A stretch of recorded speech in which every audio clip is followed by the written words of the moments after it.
Renee Phillips of River Hope Church, followed by Pledge of Allegiance, Texas pledge by Councilmember Sprouls. Thank you for standing.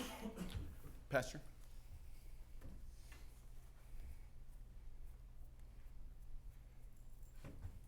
Good evening. Good evening. Before I pray, I want to tell you all that I appreciate you very much. This last month has been busy, to say the least, for the city of Odessa. And I really, really want you to know that we're praying for you and we appreciate you very much. Thank you. Let's pray. Father God, we're so grateful to be here today. So grateful for our city, for Odessa. Father, you've given us all a good place to live, and we just ask you to bless it. Let your blessings reign over the city of Odessa. I pray tonight that you would guide the hearts and lives and minds and our words and deeds tonight. That you would use us all for your good glory and help us to always come in faith, knowing that you will work things out. In Jesus' name we pray. Amen. Amen. Join the pledge. I pledge allegiance to the flag of the United States of America and to the republic for which it stands, one nation under God, indivisible, with liberty and justice for all. And the Texas flag? Honor the Texas flag. I pledge allegiance to thee, Texas, one state under God, one and indivisible. Everyone be seated.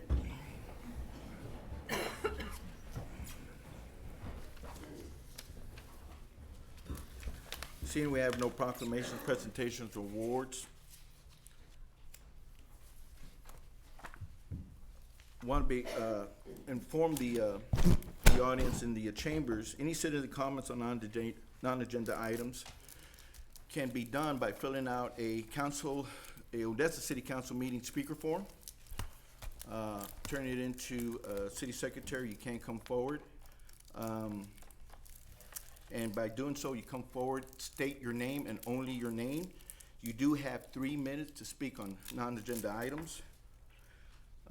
Also want to remind the council that anyone that does wish to address a non-agenda item, council cannot respond.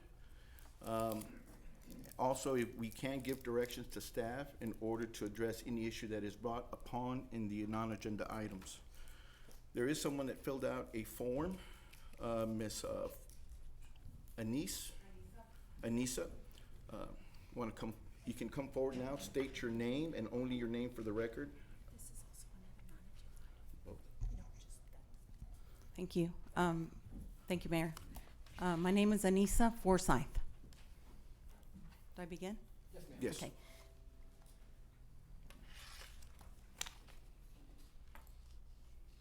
Okay. I propose adding a recycling beautification fee to our City of Odessa bill, like Midland does, to provide infrastructure for and to update recycling centers along with competitive salaries for truck drivers. Here's the data from our Reagan Neighborhood Recycling Center.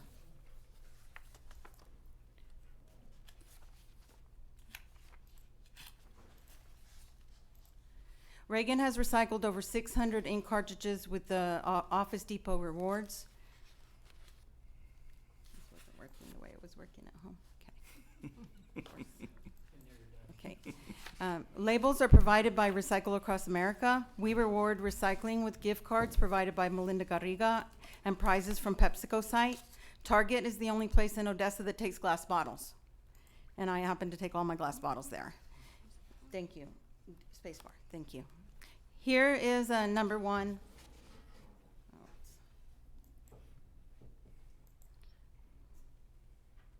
Here's our number one and number two plastic.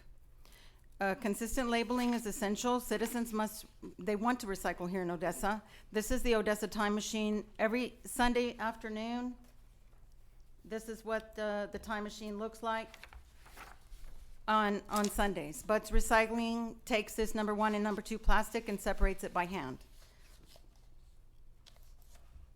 Keep Odessa Beautiful encourages its citizens to take responsibility for cleaning up the area. Thanks to the City of Odessa and KOB, Reagan Elementary was presented this award. Sadly, the city had to make the decision to take our bins away due to lack of truck drivers. When Melinda Garriga discovered that our recycling program lost the city bins, she contracted with the Basin Disposal for a year to pick up our recycling. Unfortunately, next year, although our Reagan PTA offered to pay for another contract, Basin Disposal is unable to service a bin due to lack of truck drivers. Could we pool our resources to create a state-of-the-art recycling center for Odessa? Could we do that? This is the HEB recycling bag collection that we did at Reagan. We collected 13,254 bags within a week, and we were given an incentive of $150 to participate. Thank you to HEB. Plastic is a petroleum product, and we should be prepared to preserve this natural resource that we get from the ground right here in the Permian Basin. We live in a desert. Should we ask our citizens to conserve water on a daily basis?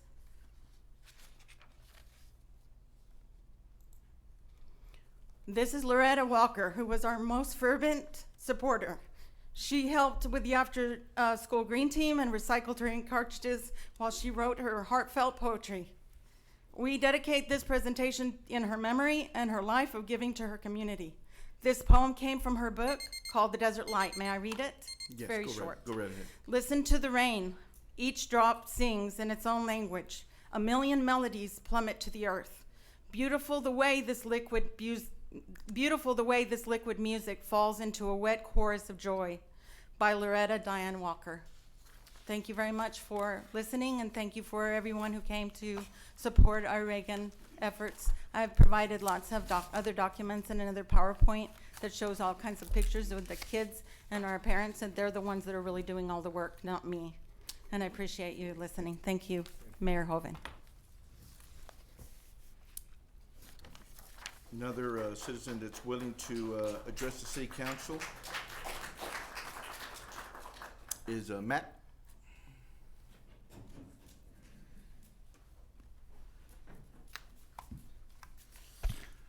Thank you, Mayor, members of the City Council. I appreciate the opportunity to address this. You. I don't think you could be anywhere in this town without having noticed some of the stories that are being printed about the members of Odessa Fire Rescue, and I noticed that Chief Alvarez is here tonight. There was a story that came out today that says that City Manager Marrero presented to y'all the request for raises. I personally know Chief Alvarez. I know him to be a good man, and so if he says that he asked for those raises, I believe him. I'm of the opinion that our first responders should all be paid $1 million a year for 6 months of work and paid vacations on them. Anyway, let's not get into my personal bias. I've talked with some firefighters in Odessa who say that some of these stories that are come out, there's some validity to the claims that are being printed. And so I wonder, where does the buck stop? I'm concerned about the safety of the citizens of Odessa as an Odessan myself.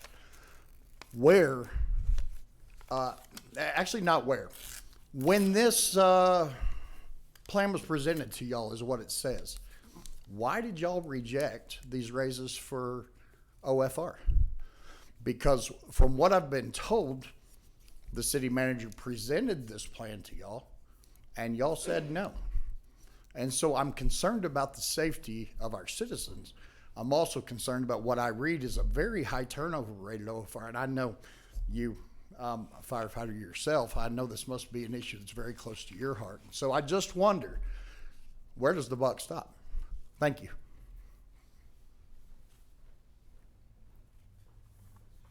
We're going to move on to the consent agenda.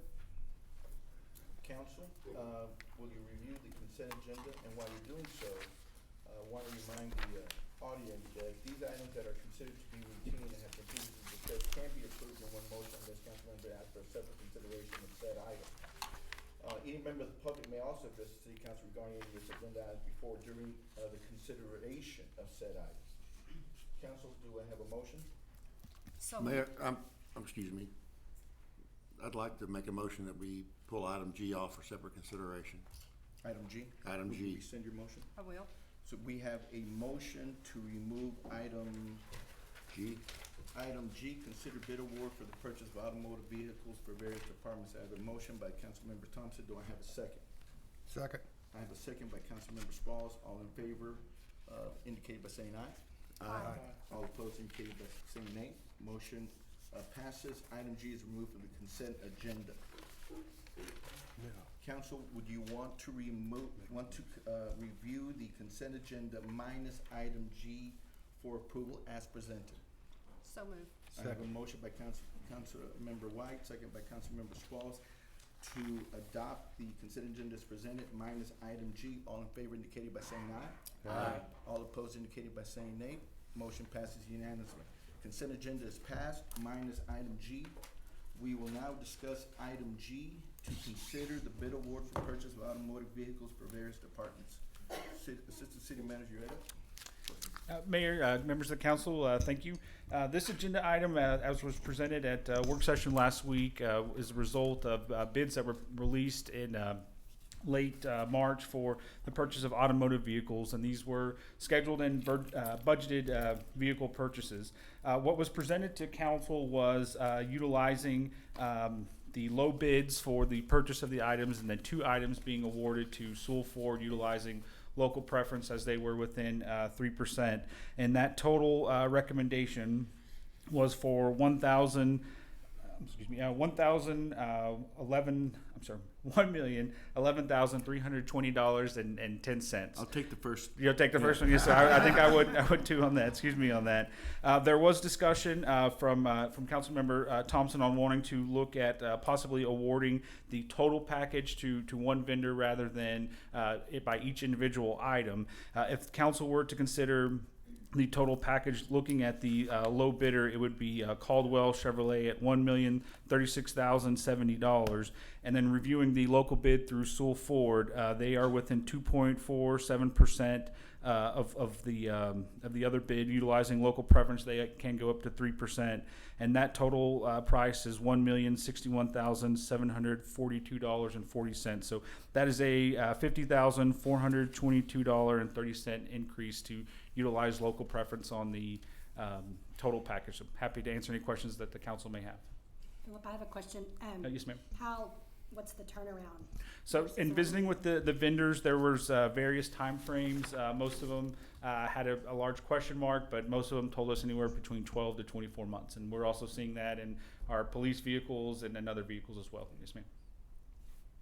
It's not gonna change No. whether we go local or not. It's the turnaround's a turnaround. Correct. Yes, sir. They're all coming from the same factories. Yes, sir. Yeah. My reason for asking Philip to redo the bid a different way, just run the numbers a different way, was it looked like, Sewell Ford was low in 3 of the 4 5 columns and high in 2, but when you aggregate it like he did, like I asked him to do, it comes out within 2.47%, and $1 million spent locally turns over, according to our models at the chamber, from 5 to 7 times in the local community. So spending $1 million with a local vendor, the number of employees they support, that support us and the city, I just think it's wise to, I'd rather keep it here in Ector County and Odessa, Texas, as opposed to send it to Caldwell County. So anyway, that was my logic and reasoning. I always believe in buying local first if we can. And Sewell Ford, again, I've also been a very good corporate partner and very good to the citizens of Odessa, and I think we owe it to keep it local if we can, and this certainly falls within the parameters that guidelines that have been set up. Council, further discussion? So what is the problem of issuing 3, 5, and 6? Let's see, I'm trying to look at all these figures at one time. For instance, item 7, Rush has got Sewell beat by some $4,000. Item 4, they've got them beat by some $3,000. So instead of having Caldwell, just put Sewell in those items and staying with lowest bidder on the other 4. I mean, it just seemed like it's 2.47%. I understand what you're saying and appreciate that, but I don't know, just my preference. So I can go either way, Tom. It doesn't really matter. I just accept that I'd like to keep it local, and looked like bundling it all together is a simple way to do it. Then we got one vendor to deal with. Yeah, you get, item 2, $17,000. You know, you add all that up, we're talking about real A money. salary. We're talking about a salary for OFI, since it's such a hot topic. Yeah. Council, do you want to continue to discuss this? You want to shoot it back to city staff to give us some new numbers, or do you want to consider the item? I would be prepared to vote tonight Okay. by putting Sewell in there where Caldwell had won the bid. Okay, so, do you want to do this in form of a motion?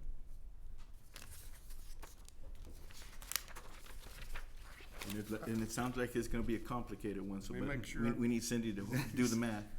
Yeah, let me make sure I'm right about all this.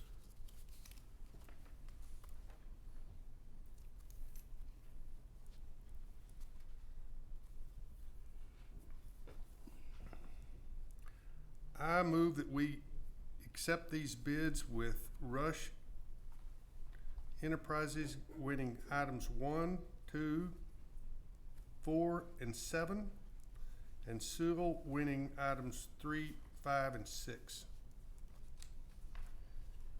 We have 6 twice.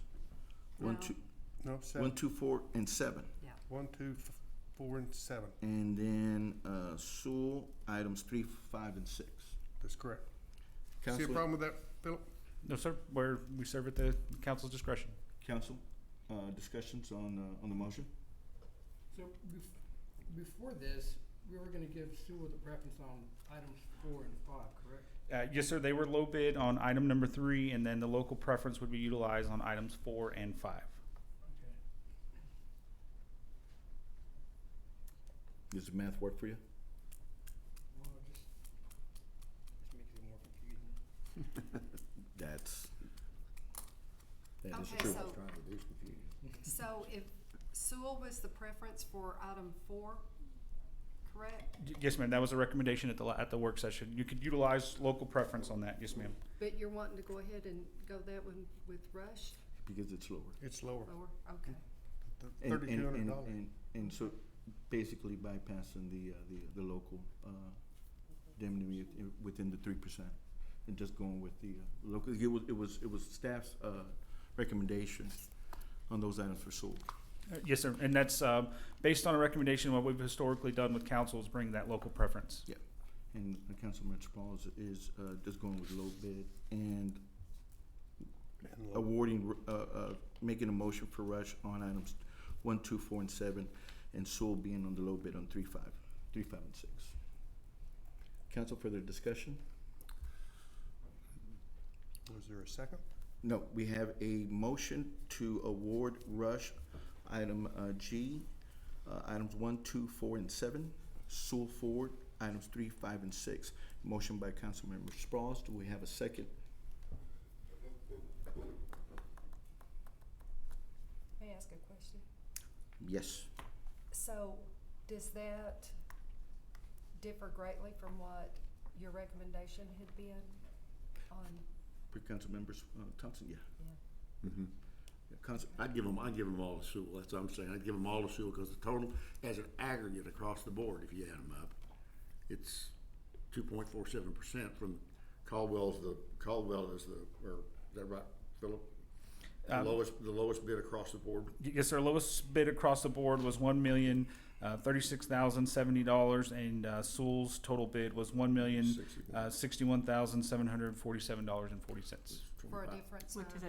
$50,422.30. which is an increase of 50,000. It'd be an increase of With 50,000 Councilmember utilizing local preference. Councilmember Sprouls' motion, it is low bid and it's $50,000 less. My only thought is that it stays local, like I say, the $1 million will turn over 7 times in the community, 5 to 7 times, and that's worth something.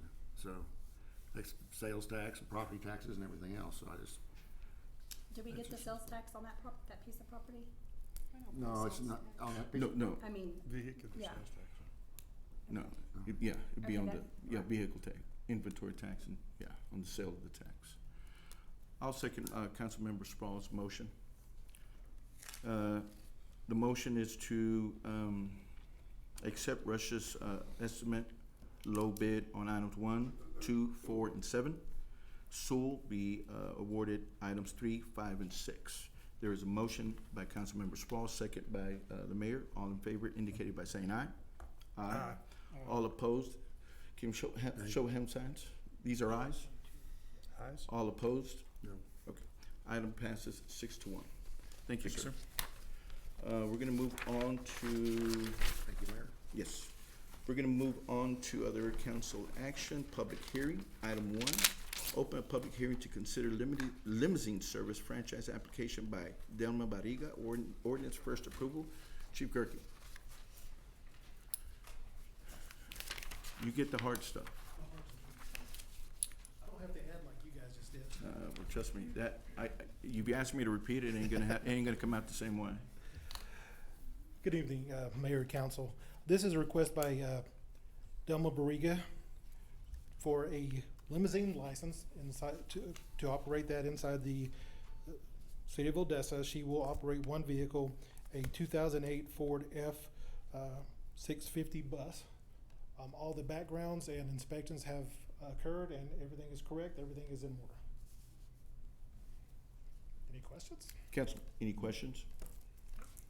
Is Ms. Barriga here? Would you like to address the council on any items? So you're not ready to oversell it? This is an open, public hearing. Anybody wishing to come forward and address, item 1 in the public hearing can do so as presented. You can do so by coming up to the podium and stating your name for the record. You can do that by coming forward now. Seeing that nobody's rushing to the podium, including Ms. Barriga, we are going to close the open session, and I will entertain a motion for item 1 for approval. So moved. I have a motion by Councilmember White, second by Councilmember Swanner. All in favor indicated by saying aye. Aye. All opposed indicated by saying nay. Motion passes unanimously. Chief, thank you very much. We're going to move on to ordinances. Item 2, discuss and consider amendments to the Odessa City Code, Chapter 4, Business Regulations, Article 417, Video Gaming, first approval. Ms. Brooks. Good evening, Mayor and City Council. The legal office has been fielding a lot of questions regarding Article 417, our video gaming ordinance, and after a discussion with the mayor, we thought it was best to put this item on the agenda for the public to address their concerns and for council to be able to fill those questions. Okay. Council, before we go into discussion, we do have someone that wants to address the council on item 5.2. Bobby, can you come forward? Sure.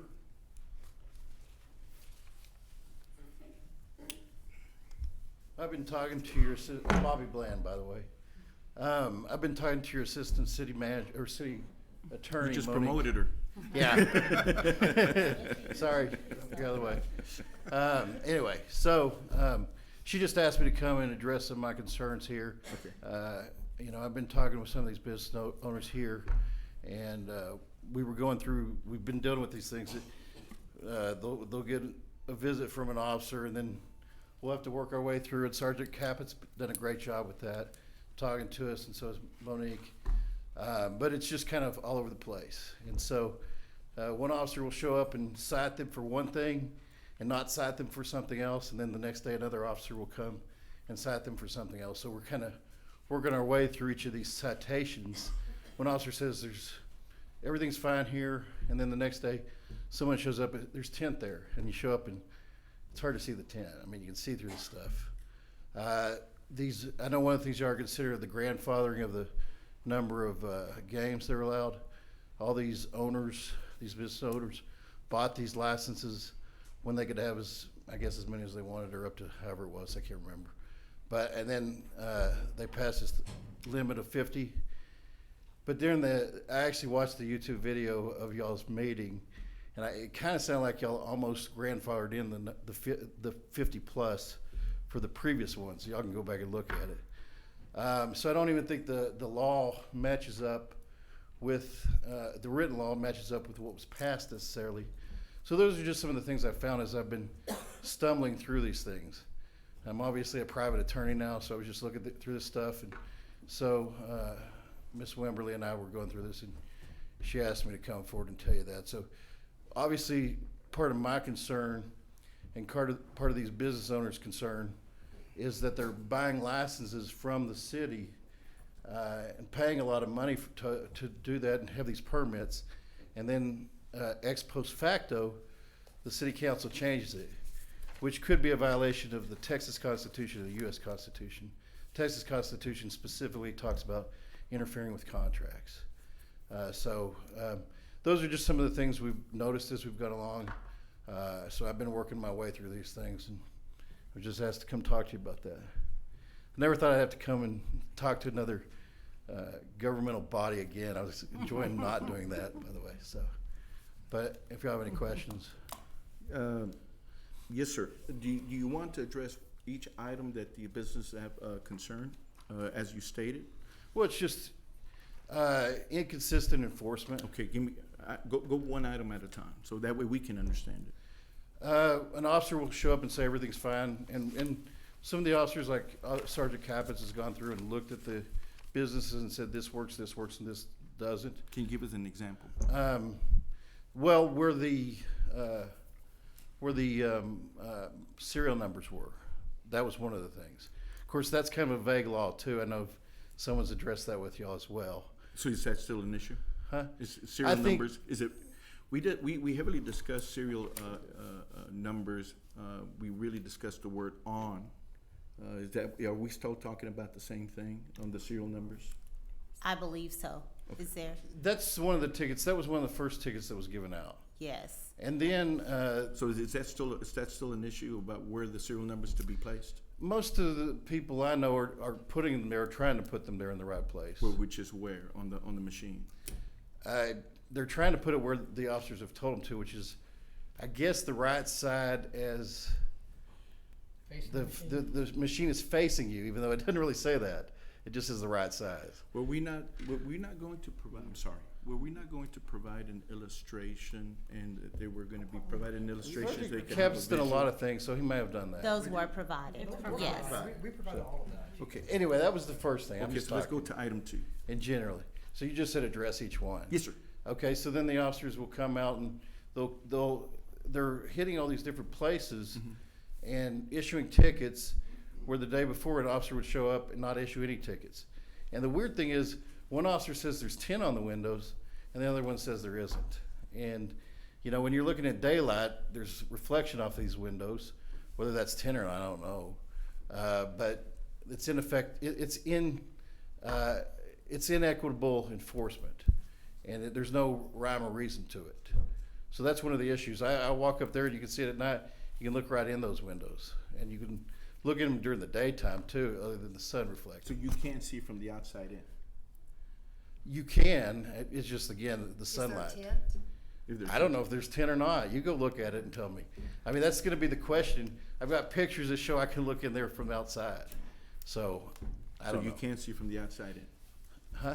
You can't see from the street in, standing outside? I you can't could. see it. You Yes. could?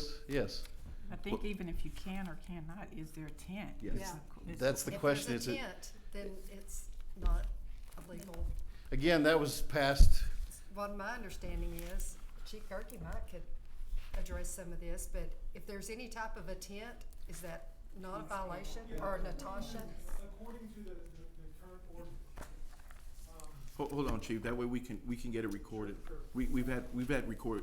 and if you wanna come and take a Here comes the expert. according to the current ordinance, yeah, that would be a violation. With all due respect, I think a lot of things that have been argued here tonight are probably more suitably to be argued in court, when someone fights a citation, right? I think that's probably the proper place to fight some of these battles that are occurring here.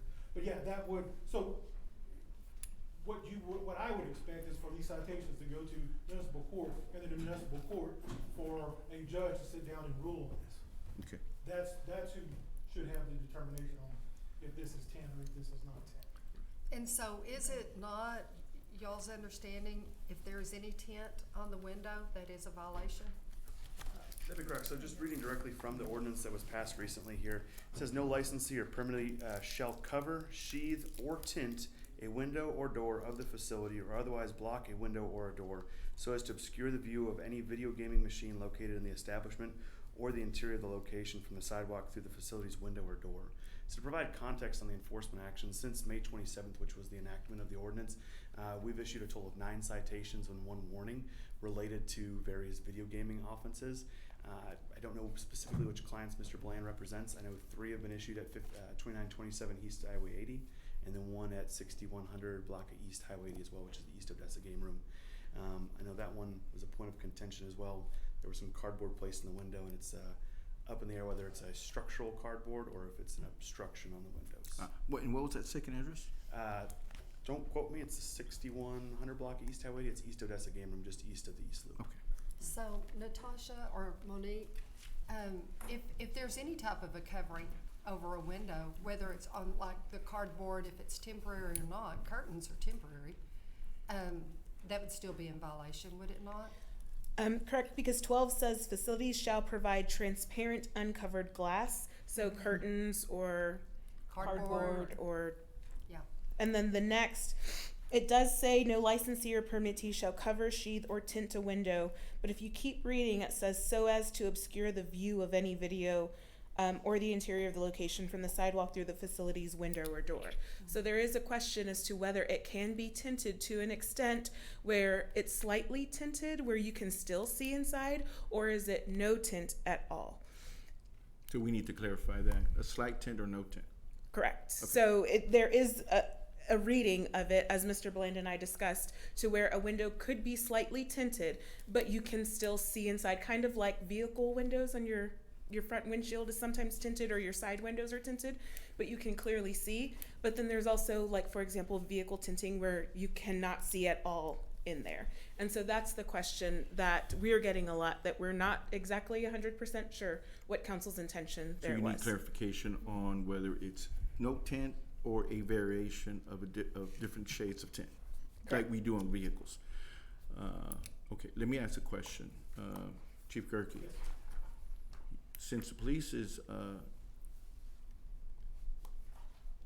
you guys are there to enforce the tint on vehicles. How do you determine what's legal and isn't legal? There's a tint meter. Can you get on the microphone? Sure. This is just for the record. There's a tint meter that exists that you can actually measure the darkness of the tint. That's how you would do that. And I think that the law specifically has a percentage, does it not? It does. The law on window tints, that was a bad example of mine. The law has a specific percentage that is legal versus illegal window tinting on a vehicle. Why is that percentage put there? There's a reason why. For visibility. For clarity purposes, probably, so that Safety? we don't have this. Safety for law enforcement? Well, I think I personally. think that was how it was I believe that discussed. it's a dual facet. One is safety for law enforcement, and one is just so the driver can see. Absolutely. The other thing I would like to Visual. say about tinting, if you look at most modern buildings, right, you'll notice that all the hidden areas, the stairwells, things like that, have windows so that they can be seen. And the reason for that is to deter crime. So I think it would be obvious that these establishments should have clear windows to deter crime. That was my belief when we passed the ordinance, that it would be no tint on the windows. That was mine also. Might as well. No tint. Well, but on an automobile, you do not want no tint. The glare beats you Yeah. down. But we're And kind I of going feel to that- apples and I oranges, s- throwing Well, cars in but there. I don't see why we can't use that same meter to measure the tint on a store glass. You can tint it. My question is, are you contending that this is part of the grandfathering? Well, there's that aspect of it. It's also, as we've discussed here, arbitrary. It depends on if it's sunlight or if it's at night, whether you can see in there. A lot of these buildings, when they built these things, these glass had a natural tint to them. And I've already found some flaws in your law, which I will be glad to expose in court later on if I need to for these defenses. But the reality is that's the problem here. We're sitting arguing about this. And the reality is officers can see in there if they walk up there and look in there. It's not like it's blocked out where they can't see anything in there. If you look up there when the sun's there and look in there, you can see everything in there. And you can see those lights of those games coming through there on the ones that they said there was tint there. The reason I brought that up is it's become, there's arbitrariness to the enforcement of these things. And I'm not blaming the chief. These officers are going out there individually. And they show up, and not only do they give out tickets, they'll tell these people, which often they don't always speak English very well, that they have to close down their business. And they don't have the authority to do that. We've talked about that before, Sergeant Capps and I. They can't just say, you got to close these down. Now, they could say you need to shut this particular machine down if it's not in compliance. If they don't, they could probably arrest them or do whatever else they feel like they need to do. But they can't just shut down businesses on their own. That's for the city attorney's office and the appeal process to go through if there's actual illegal activity going on or some kind of violation of the ordinance that's found. So that's what's happening. In fact, I can tell you, I've got there's these games, and they're skill games, by the way. They're not gambling games. Out there on the Flying J, 2 of them out there. Which Flying J? It's out there it's in the city limits. It's I-20. I-20 in the loop. And West or east? East, I think. And that's one I'd like to show whoever wants to see at those games too. But one thing, an officer just showed up there. There's 2 of these games there. Now you put money in and you can win money off of them, but it's total skill. And if you go through those games, but the officer came in and said, you got to unplug these things. And by the way, before they ever put those machines in, I showed the police department that, I showed the sheriff's office that, I showed the county attorney and the district attorney those machines. But the officer, using y'all's ordinance, came in and said, shut this down or I'm closing down this business, which they were going to close down the Flying J because they had 2 machines that aren't in a game room, because 2 machines don't make a game room. It's got to be at least 6 for it to be a game room. So that's part of the problem with the ordinances that are being passed and the way they're enforced. Again, I've been talking to the city attorney's office on these things and to the police department, and we're working our way through them. Okay. But there's just a lot of arbitrariness to these rules, and on top of that, y'all gave permits to these businesses, and then you sold them licenses, very expensive licenses to all these machines, and then you came along and said, oh wait, we're changing the rules. Your business changes today. Can you explain to me when you say we sold the licenses? What do you mean by that? Well, they pay the city for these licenses. Who does? The owners. They got to pay for each one of those things. I think it's $1,500 a piece. $1,500 a piece. So that's a lot of money on for an annual basis. Yeah, as far as I know, it's annual. Isn't it? Yeah. Annual. So what's the issue there, Mr. Well, they Brown? paid for all these things, and you say you could only have 50. If I sold you something, all of a sudden, if I sold you 100 things, and then later on, at $1,500 a pop, and then I say, well, you can't only use half of those at one time. By the way, I didn't tell you that when I sold you those. It's an issue there. Again, that's where you get to the violation of the Texas Constitution. Wait, hold on. So when were the permits issued this year, and when were they paid for? Depends on which ones. I don't know. Well, I don't know. You're their client. I'm not talking about specific you tell ones. Me. I don't know. I'm not. That's just for y'all to do. Because if y'all do this thing, then I'll have to deal with it. But I'm just raising these issues with you, so I don't have to go here and say, oh, this guy got this one on this date, and this one got this one. Y'all have those answers, not me. The city does. Well, obviously I don't have those answers. That's why I was asking. I don't have just them a off. simple question. Yeah, I don't have them on me. Monique, am I correct that when we pass the ordinance, there is a grandfather clause for the businesses that already had a permit and were in operation? They still had to comply with posting their serial numbers and, on each machine and all, but as far as the number of machines they could have? So that was not in the ordinance that you guys voted on, and that was not remember when we made the chart that said legal's recommendation, Right. and we listed all the amendments? Right. That was not the grandfather clause that legal understood council's intention was only for the location-based restrictions. So that would be the limitation on zoning for heavy industrial or light industrial in the 1,500 feet. So every time that we brought a draft, that's where the grandfather clause came in. Now, if it was council's intention, that wasn't put on the amendment that you guys voted on. And so that's why we've brought that back today for you to consider if that was going to be. But the device limitation on the devices was not in the initial amendments that we had. Two observations. And common sense tells me that an officer goes in this business today and says, here's a citation for this, or you need to clean this up or do this. So the owner does that, and then maybe he decides that this machine that needs to be changed, and then overnight he decides to put 10 on the windows. And that common sense tells me once they got an all clear, got it all clear, that the next day an officer could walk in there and something has changed. Common sense tells you that. I mean, they think they got served once or walked in on once, and second time they think I'm good to go. So overnight they do something. So the next officer, I wouldn't think that's inconsistent. I would think that would be doing their job. That's number one. Number two, things change. When these ordinances, when these game rooms started popping up all over this city, don't know if there's one in Midland, don't know why, we're so lucky, but we are, and they become a problem. They're a problem for the police department, and any of them will tell you that we find all kinds of paraphernalia around those locations all the time. I get complaints all the time about it. So, and especially since they're all moving east on that side of town, and people are real concerned about it. And so when things change, ordinances have to change. That's just common sense too. Nothing's the same forever. You know, it's, as once was said, you know, to keep doing the same thing over and over again is stupidity. And thinking it's going to change. It doesn't happen.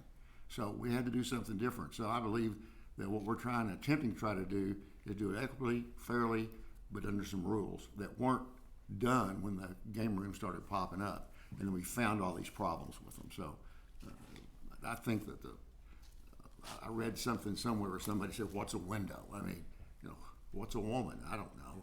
Sounds like Kamala Harris to me, but no idea what a window is. I think that's one that You put another name to that, Thompson. Put another name to that. What's a man? Okay. How about that one? That works. Okay. Anyway, so that's just seems like to me that times change, things change, and that's the way the world goes around. So yeah, go ahead. I can understand frustrations with the businesses, and not to imply anything, our officers have not routinely been inspectors, and so this is another avenue that's been added to their mountain of trails that they get to go down every day. And so if an officer missed seeing a non-compliant issue on a machine or on a window, I think there's an honest explanation, for that.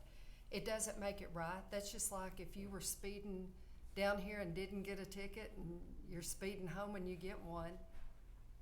You just got to pass on one, and I think that's the issue with some of these game rooms. And I do appreciate what you're saying, and that's something that we may need to look at is on businesses that had already received their annual permit, of if we need to do something, whether it's reimburse them for a machine permit, that they had already filled out or paid, and they have over 50 machines. That may be something that we need to look at. As far as inconsistencies on enforcement, I don't see it as inconsistencies on enforcement, just an officer may not have caught an issue. On the tinted window thing, my personal opinion, no tint. When you start getting degrees of tint, then you start getting, you've already mentioned, and I know it's been mentioned in council before, that a lot of the owners speak minimal English, And so it does make it more difficult for them. So don't confuse the issue of it can be this degree tent or that degree tent or can't go over this degree. Don't confuse the issue, make it no tent, and then there's no issue. And I think that was the intention of the council when we made it was no tent, no That's what I tent. thought. That's what I thought. And I also wanted to point out, Mr. Bland, that you were saying that we're going against the Texas Constitution where we say that these people, these owners have paid $1,500 for the license fee, and then we're going in and taking that license away for the machines. But I'm looking at it right here in Texas Government Code and Constitution, Section 234, 134, under Section B, licenses and permits.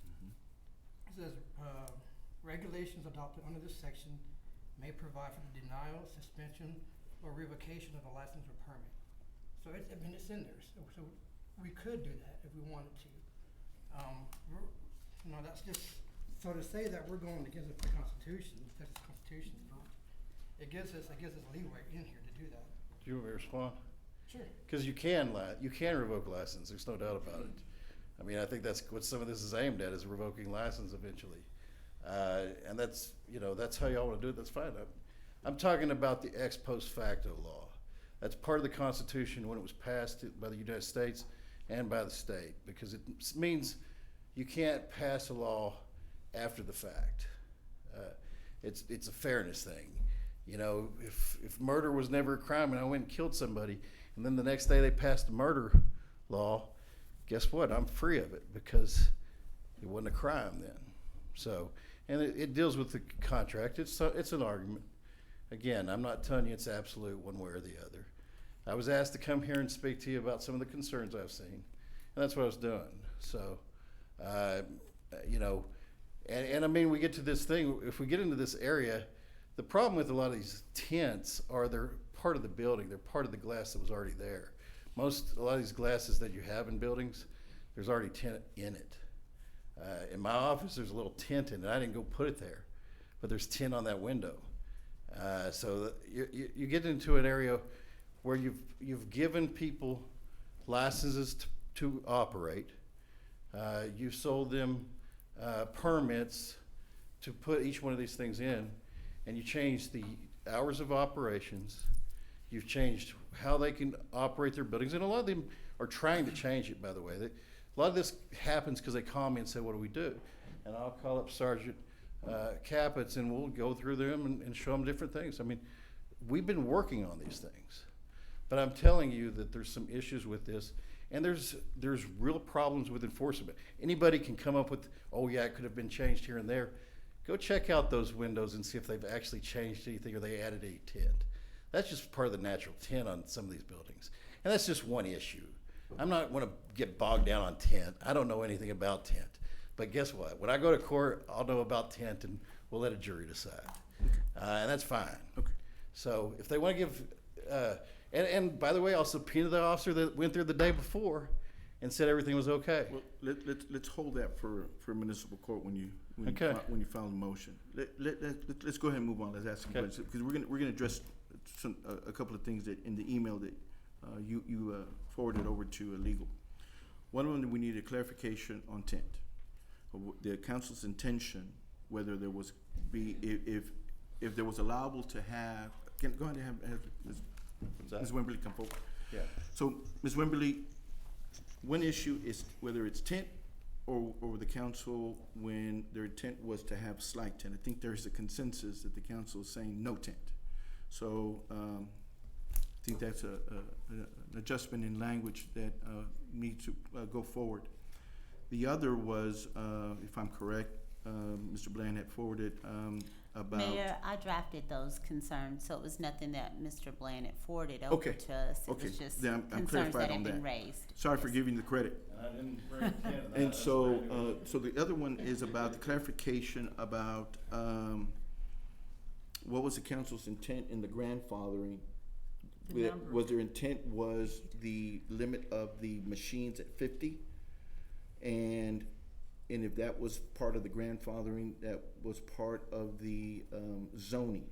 Okay. So Mayor, I believe one of the concerns was on the day that we voted, Mhm. everything that was already in existence, was it grandfathered in? question. That's the question. That's That's question. the question. Okay. On the day that we passed the ordinance, was everything in the ordinance grandfathered in on that day? It was legal's understanding that the only two things that were grandfathered in were the distance requirement and the zoning, which was heavy industrial, light industrial. Right. That's what we thought the council's direction was, and that's why I said we thought it was important to bring this back to see if council did actually intend to grandfather all of the conditions in, and I think it would have been May 1st. Okay.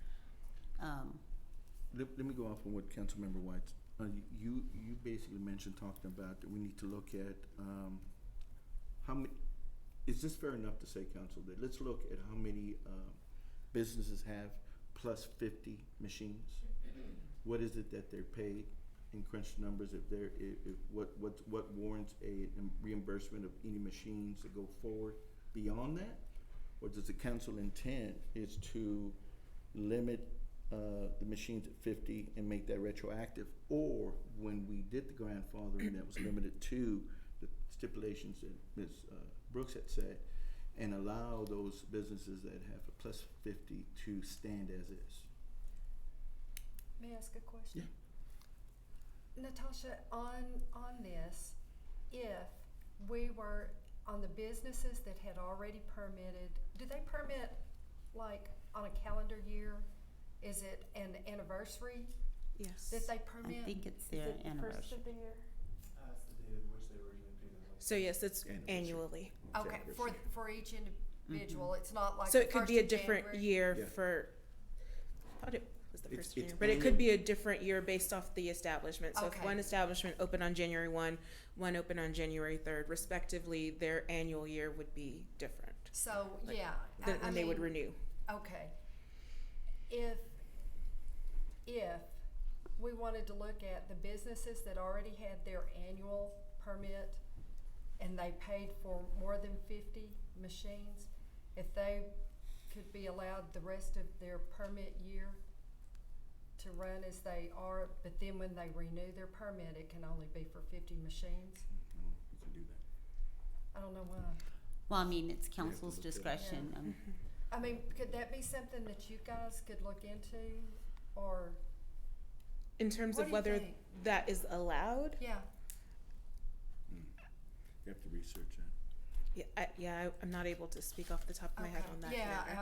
I know. But that is something that we could look into. It was just a question of whether your intent was to grandfather those things as well. And you know, the easy solution is no. No. Do we know how many we're talking about? How many businesses are we talking about? That have greater. Did the rough math off the most recent list I have. There's a total of 418 machines that would be over the 50 limit. Looks like there's roughly 12 to 14 businesses that have over 50. The total cost, which was incorrectly stated earlier, it's not $1,500 per machine. The businesses pay $2,500 one time for a license fee, and then a total of $320 per machine, which includes a device operation fee, a $15 occupation tax, and a $5 administrative fee, which covers like the stickers and stuff that go on it. Based on the last one, it's not up to date with the current ones, which I will provide later on. The rough estimate would be $133,760 that'd be subject to a refund if that's what you guys chose to do so, or impacted at that point. How much did you say? 133,000? Yeah, 133,760. And I do have it written down, actually, 16 businesses, sorry. I have no problem giving the money back. I'm gonna have to side with Councilor Bland on this, that, you know, I'm thinking about if I'm a private small business owner and I've applied, got all my business in order, I'm doing everything legal, and I've got 55 machines in my business, I'm gonna struggle a little bit about you coming in and say, oh no, you can't do that anymore. Now, I get all the activities that surround these game rooms. I'm totally on board with that. But, you know, if you look at it purely from a business standpoint, I'd be a little angry. Okay. Any further discussion? As opposed to grandfathering them in and saying you can't do it beyond the time we pass. No, I the would ordinance. grandfather them Right. until such time as something changes. the building burns down. you know. Or a Didn't we new talk owner. about, or if there's a new owner, We that they did. have to apply for a new license We and they did. will have to be in compliance? We did. Correct, yes, ma'am. That's what I thought. Yeah, that's part of the grandfather. You know, I think my preference would be to those 16 businesses have more than 50? Rough math, I'll get you updated Yeah, numbers. but that's close enough for government work. No pun intended. I thought it was pretty good. But it looks like to me maybe the way to do it is just let those guys that are over 50 machines go to their license renewal, annual license renewal, then make them change it at that point. Then they have some time to prepare. They know what their cost is going to be. They finish out their fiscal year with the machines they've got. Then they have to come into compliance on renewal. And these are machines that they purchased though, right? You know, so when we stop them from using that, you know, we refund their money, but they still lose their Yeah, Well, we wouldn't have to We refund might it have to for- refund that way. I don't wait know until they- what these machines cost, but Right. if I had right. 5 extra machines and you told me I couldn't run them anymore, So, You can sell them and get some money back. Well, All of it. Some of it. it sounds easy. Trust me. nothing's easy. Okay, so council, you want to make these recommendations, or you want to table this item? Have, staff go back, I think we should table it. research the direction that we've given them on the tent. Get the exact number of businesses that are plus 50 machines. I'm sorry, Mayor, I'm gonna have to, so what exactly is council's direction on tint? Because there was. No tent. No tent whatsoever. Yeah, so they don't really need to research that, do they? No, Can no we- tent. Can we do just no, if they have tent, it has to be a film tent, so they would think, like you were saying. it was- Then we're gonna get into a big argument, Councilmember White said, is now we're really, if the issue's confusing now, which is, it's gonna be an argument of confusion because they're saying that it's already built into the glass. Then we're gonna start arguing the shades of tint, and then we're gonna get the meter out, and then you're gonna have different various, government, employees going over there, and they're gonna start arguing the tint. This happens in the cars already. Then Now was the you're tent bought on the window? Was the tent put on the window? Yeah, Was the- I mean, there's a discussion about cardboard, you know, so now you're gonna get into different shades of tint, mirror tint, different tints. The argument's simple, no tint, argument's over. And then we just leave with one argument, whether it's pre-existing in the glass. So no tint. The other one is we need the clarification of the grandfathering. What was council's intent? What was council's intent when we grandfathered? And that grandfather was gonna be inclusive of grandfathering the businesses that had already exceeded the number of machines at 50. Was it council's intention on the grandfathering to grandfather the machines, which we would have to go back and check the date of which of those businesses had licensed 50-plus machines? You're gonna have to research that, or do you know? Well, that date would be May 1st, 2022, and then, So, that's May 1st, so it was council's intent to grandfather, when we did the grandfathering for the zoning, to be inclusive of the machines that were, the business that exceeded 50 machines, to be grandfathered also. Was council's discussion on that?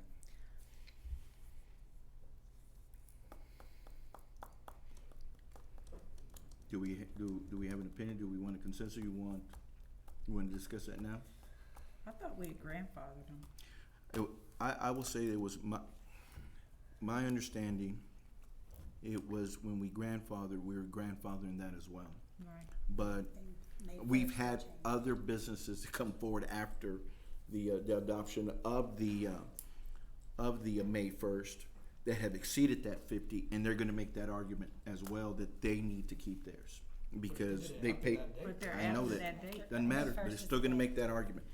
And that's their argument to be made, but I think consistently it's after that date, after So the help, May 1st. so the consensus of the council is that any business that was permitted prior to May 1st of this year, when we did the grandfathering, inclusive of the plus 50 machines.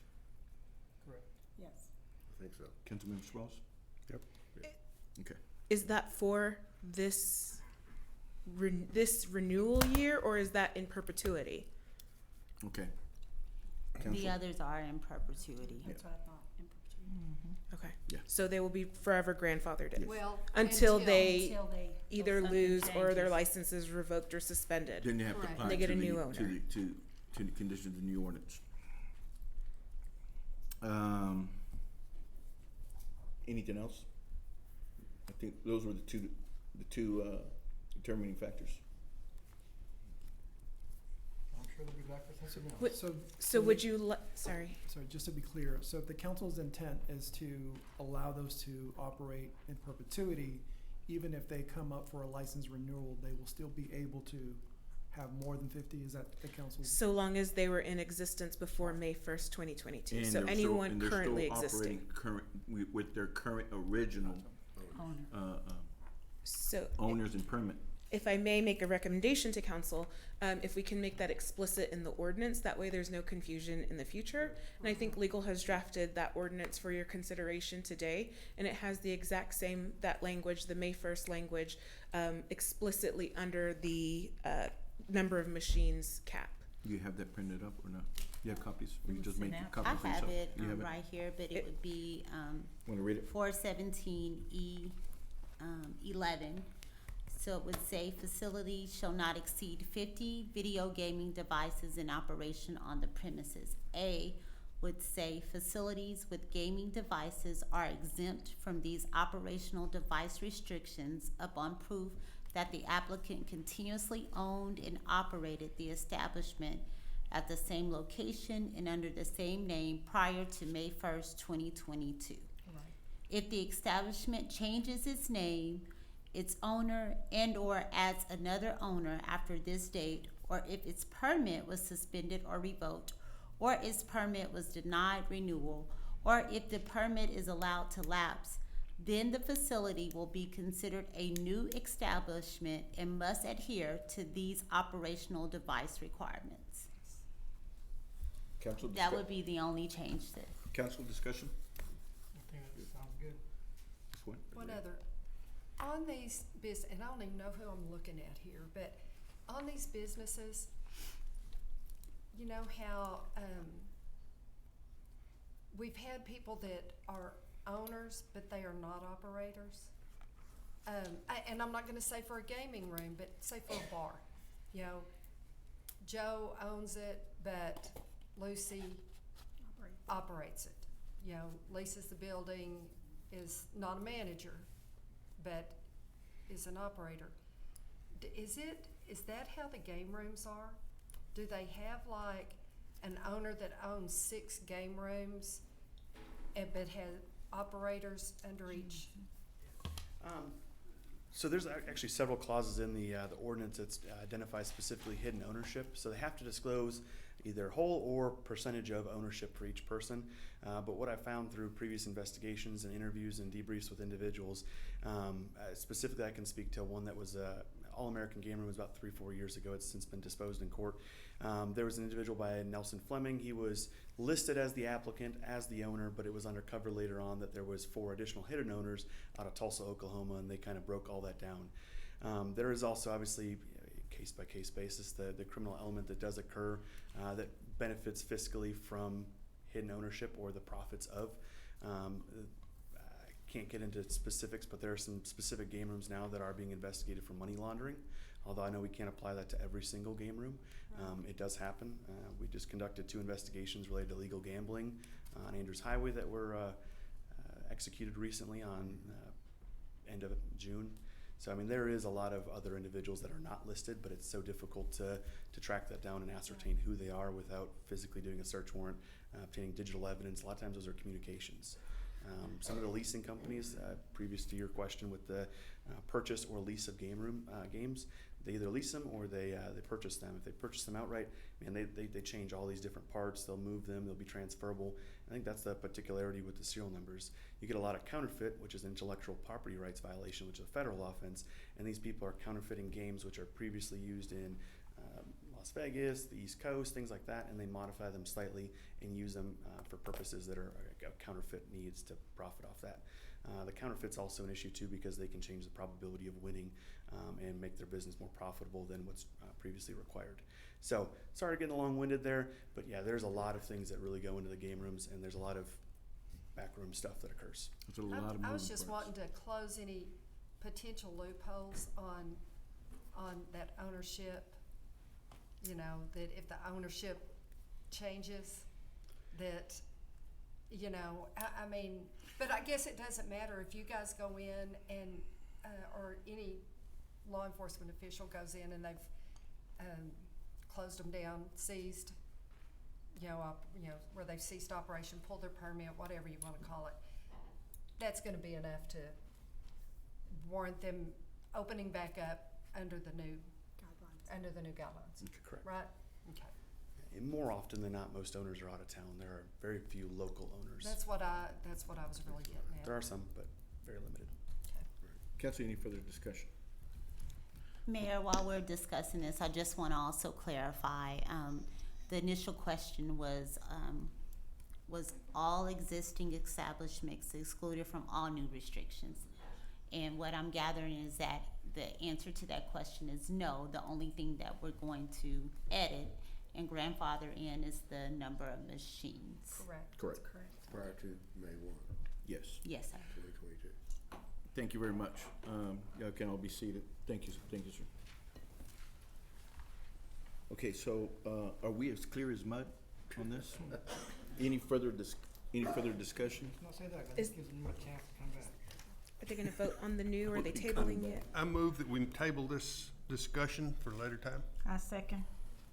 Council, discussion?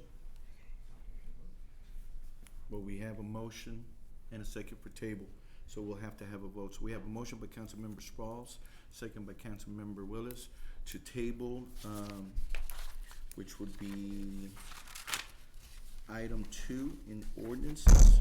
Everybody in favor for tabling this item indicate by saying aye. Aye. All opposed indicate by saying nay. Nay. Nay. We're gonna go ahead and discuss the item, and, I'm ready to call it for a vote. okay, do you call the question? Call a question? Call the question. Okay, so we called the question. Do you have a motion?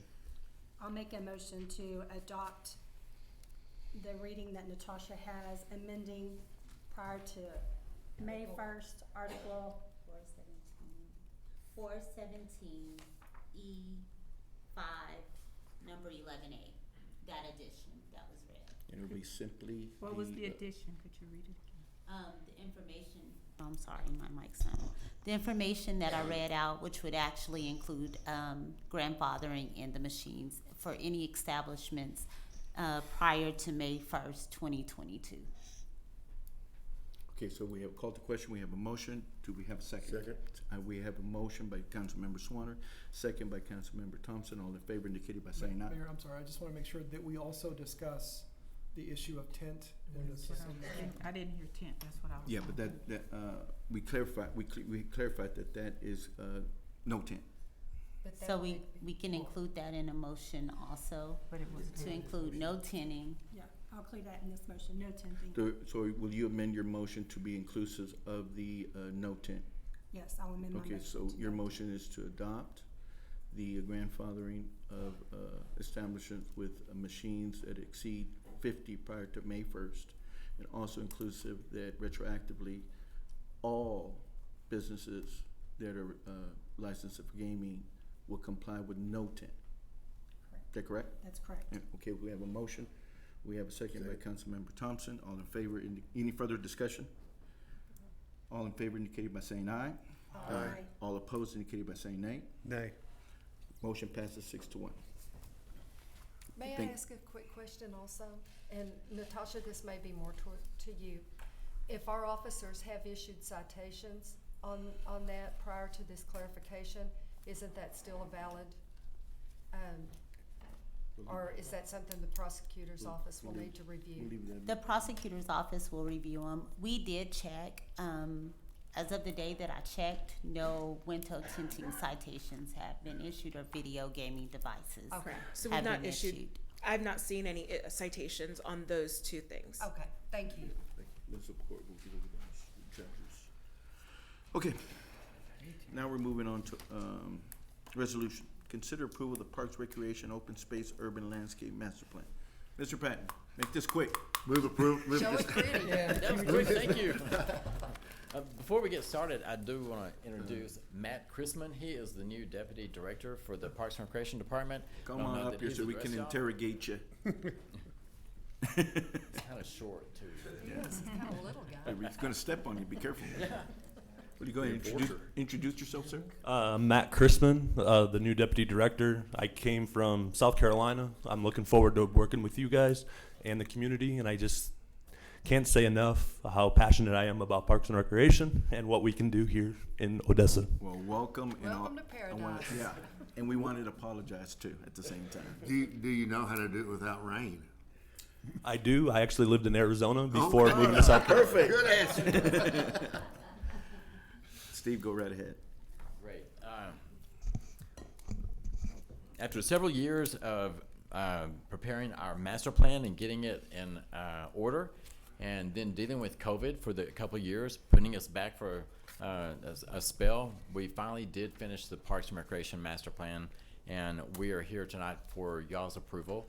The master plan process included a series of public input processes, including 813 responses from surveys that we got in online, as well as paper. And we also had, in each council district, we had a meeting with, and then we had several public information meetings with all the different special interest groups too.